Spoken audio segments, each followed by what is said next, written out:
कार्तिक मास की शुक्ल पक्ष की एकादशी पर भगवान विष्णु की शालिग्राम रूप और माता तुलसी का विवाह किया जाता है। कई लोग द्वादशी तिथि पर भी तुलसी विवाह करते हैं। तुलसी भगवान विष्णु को अति प्रिय है। तुलसी के बिना भगवान विष्णु भोग स्वीकार नहीं करते हैं।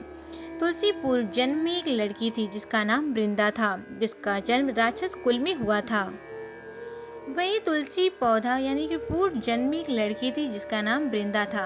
राक्षस कुल में जन्मी यह बच्ची बचपन से ही भगवान विष्णु की भक्त थी। जब वह बड़ी हुई तो उनका विवाह राक्षस कुल में ही दानव राज जलंधर से संपन्न हुआ। राक्षस जलंधर समुद्र से उत्पन्न हुआ था। वृंदा बड़ी ही पतिव्रता स्त्री थी, सदा अपने पति की सेवा किया करती थी। एक बार देवताओं और दानवों में युद्ध हुआ। जब जलंधर युद्ध पर जाने लगे तो वृंदा ने कहा, स्वामी आप युद्ध पर जा रहे हैं, अब जब तक युद्ध में रहेंगे मैं पूजा में बैठकर आपकी जीत के लिए अनुष्ठान करूंगी। जब तक आप नहीं लौट आते मैं अपना संकल्प नहीं छोड़ूंगी। जलंधर तो युद्ध में चला गया और वृंदा व्रत का संकल्प लेकर पूजा में बैठ गई। उसके व्रत के प्रभाव से देवता भी जलंधर को ना हरा सके। सारे देवता जब हारने लगे तो विष्णु जी के पास पहुंचे और सभी ने भगवान से प्रार्थना की। भगवान बोले, वृंदा मेरी परम भक्त है, मैं उससे छल नहीं कर सकता। इस पर देवता बोले कि भगवान दूसरा कोई उपाय हो तो बताएं, लेकिन हमारी मदद जरूर करें। इस पर भगवान विष्णु ने जलंधर का रूप धरा और वृंदा के महल में पहुंच गए। वृंदा ने जैसे ही अपने पति को देखा तो तुरंत पूजा से उठ गई और उनके चरणों को छू लिया। इधर वृंदा का संकल्प टूटा। उधर युद्ध में देवताओं ने जलंधर को मार दिया और उसका सिर काटकर अलग कर दिया।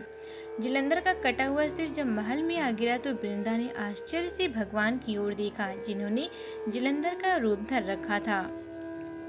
इस पर भगवान विष्णु अपने रूप में आ गए और कुछ बोल ना सके। वृंदा ने कुपित होकर भगवान को श्राप दे दिया कि वे पत्थर के हो जाएं। इसके चलते भगवान तुरंत पत्थर के हो गए। सभी देवताओं में हाहाकार मच गया। देवताओं की प्रार्थना के बाद वृंदा ने अपना श्राप वापस ले लिया। इसके बाद वे अपने पति का सिर लेकर सती हो गईं। उनकी राख से एक पौधा निकला। जब भगवान विष्णु जी ने उस पौधे का नाम तुलसी रखा और कहा कि मैं इस पत्थर रूप में भी रहूंगी, जिसे शालिग्राम के नाम से तुलसी जी के साथ ही पूजा जाएगा। इतना ही नहीं, उन्होंने कहा कि किसी भी शुभ कार्य में बिना तुलसी जी के भोग के पहले कुछ भी स्वीकार नहीं करूंगा। तभी से ही तुलसी जी की पूजा होने लगी। कार्तिक मास में तुलसी जी का विवाह शालिग्राम जी के साथ किया जाता है। साथ ही देव उठवानी एकादशी के दिन से तुलसी विवाह के रूप में भी मनाया जाता है। Subscribe to our YouTube channel and press the bell icon to get the latest updates.